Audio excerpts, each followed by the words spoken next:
Live news, खबर तो पक्की है।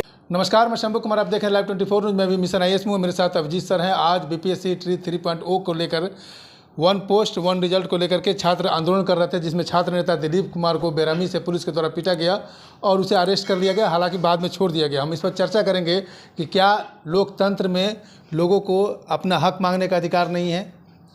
देखिए, पहले तो आपको धन्यवाद कि आप इस मुद्दे को लेकर के एक बार फिर से आए हैं। और लोकतंत्र में इसीलिए जाना जाता है क्योंकि यहाँ पर अधिकार मांग सकते हैं आप, और यहाँ पर कोई तानाशाह नहीं बन सकता, यहाँ पर कोई डिक्टेटरशिप नहीं हो सकती है। ये डेमोक्रेटिक स्टेट है और डेमोक्रेसी में ये नियम होता है कि कोई भी जनता में अगर उनको कोई असुविधा है या कोई दिक्कत है तो वो आवाज़ उठा सकते हैं, सवाल पूछ सकते हैं। इसके लिए मारना पीटना कहीं से भी जायज़ नहीं है। और आज जो कुछ हुआ वो कहीं ना कहीं आप कहिएगा कि तो लोकतंत्र को शर्मसार करने वाली घटना घटी है और कुछ नहीं है। जैसे कि छात्र नेता दिलीप कुमार आरोप लगा रहे हैं कि उनके गुप्तांग को के साथ मतलब उनको दबाया गया और जब गाड़ी में जिप्सी में लेकर गए और जिप्सी में उनको कई तरह से उनको मारपीट किया गया, सर पर चोट लगा। वो बार बार बोलते रहे कि मेरा कान का ऑपरेशन हुआ, आप मुझे मारिए मत। तो पुलिस अब जानते हैं कि छात्र नेता है, मतलब शांतिपूर्ण आ रहे थे, धरना प्रदर्शन कर रहे थे, तब पुलिस की इस तरह से रवैये से क्या मतलब कि उंगली नहीं उठेगी पुलिस के शासन प्रशासन पे? देखिए, इस तरह का रवैया कहीं भी किसी भी डेमोक्रेसी में एक्सेप्टेबल नहीं है कि आप मतलब निर्ममता के साथ व्यवहार करें। और ये विद्यार्थी थे, छात्र नेता थे, इसमें कोई आतंकवादी नहीं था, कोई अपराधी नहीं था, कोई क्रिमिनल नहीं था। और सबसे बड़ी बात कि मैं वहाँ पे मौजूद था आंदोलन के अंदर में। अच्छा, बिल्कुल, मैं गया था उस आंदोलन के अंदर में और मैं था वहाँ पर। और कोई भी विद्यार्थी किसी भी प्रकार का कोई हिंसक व्यवहार नहीं कर रहा था। सब लोग शांतिपूर्ण रूप से अपना डिमांड के लिए एकत्रित हो रहे थे, लेकिन बावजूद इसके किसी को गेट तक भी नहीं पहुंचने दिया गया और उससे पहले ही भीड़ को रोक दिया गया और फिर उस पर लाठी चार्ज किया गया। तो ये किसी भी स्थिति में सही नहीं था, क्योंकि डेमोक्रेसी में हमें अपना अधिकार है, हमको, आपको, सबको। और ये जो हमारी सरकारें हैं, जो व्यवस्था है, चुनाव के टाइम पर जो संविधान संविधान संविधान चिल्लाते हैं, ये जो पुलिस प्रशासन के लोग हैं जो संविधान पढ़ा करके चयनित होते हैं, तो ये सब लोग भी जानते हैं कि सबके पास अधिकार है अपना आवाज उठाने का। इंडियन कॉन्स्टिट्यूशन के पार्ट 3 का फंडामेंटल राइट का article 19(1)(a) right to speech and expression, जहां पे आपको पूछने का अधिकार देता है, वहीं पे हमें बोलने का अधिकार देता है। और हर लोग को अधिकार है कि वो अपना डिमांड करे, और वही छात्र कर रहे थे। तो फिर इसको एक्सप्लॉइट करना, ये कहीं ना कहीं सीधे तौर पे फंडामेंटल राइट का वायलेशन था। और जो लोग भी इसमें शामिल थे, अगर विद्यार्थी चाहे तो अंडर आर्टिकल 32 सीधे राइट टू कॉन्स्टिट्यूशनल रेमेडीज के तहत सुप्रीम कोर्ट जा सकते हैं, और जिन लोगों ने डंडा बरसाया उनकी नौकरी तक जा सकती है। समझ क्या रहे हैं? ये लोकतांत्रिक देश है ना जी, डेमोक्रेटिक कंट्री ना है, ये डेमोक्रेसी है। यहाँ पर ये कोई डिक्टेटरशिप नहीं ना है, ये चाइना थोड़ी है, ये पाकिस्तान थोड़ी है, ये रसिया थोड़ी है, ये भारत है। लोकतंत्र का मूल्य है। यहाँ पर कोई आवाज उठाएगा तब उसको दबा नहीं सकते हैं। और आप मारिएगा, पीटिएगा, निरसंस व्यवहार करिएगा। और किसके साथ? गरीब, कमजोर, वंचित विद्यार्थी के साथ, क्योंकि वो गरीब है, कमजोर है।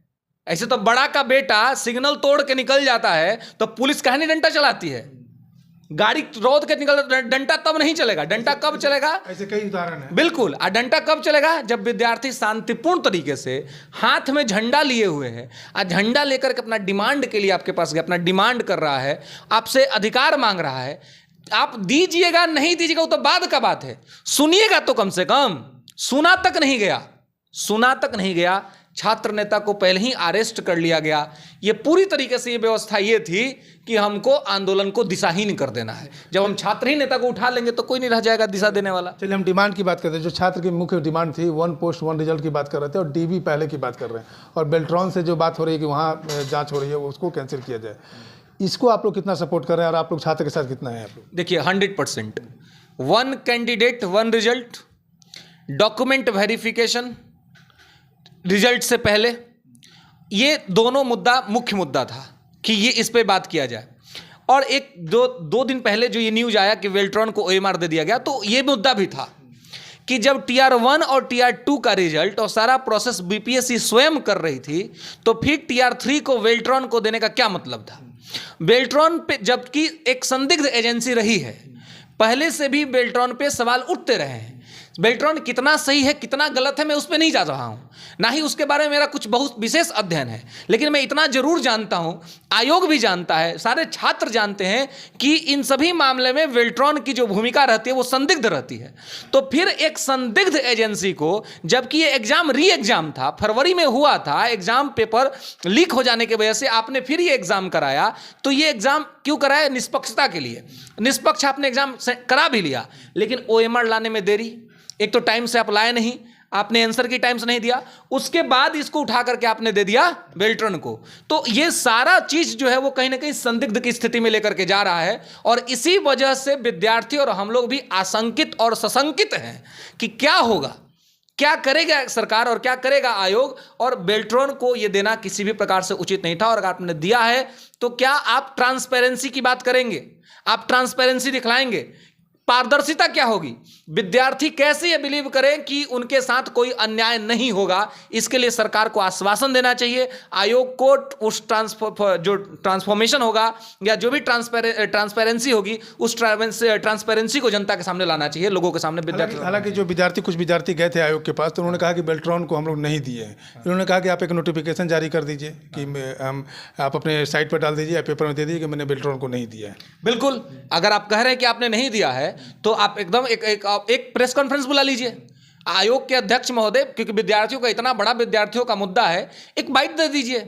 चलिए कुछ नहीं है तो एक आयोग के अध्यक्ष महोदय बहुत बड़े व्यक्ति हैं, अपना एक ट्वीट कर दे, ट्वीट करके बता दे विद्यार्थियों को कि बेल्ट्रॉन को हमने नहीं दिया है, बेल्ट्रॉन का कोई मुद्दा नहीं है। विद्यार्थी संतुष्ट हो जाएंगे, बेल्ट्रॉन के मुद्दे पे कोई दिक्कत नहीं है, आप स्पष्ट कर दीजिए।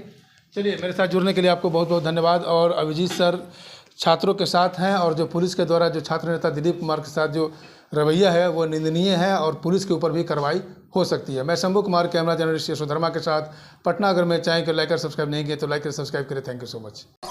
लाइव न्यूज, खबर तो पक्की है।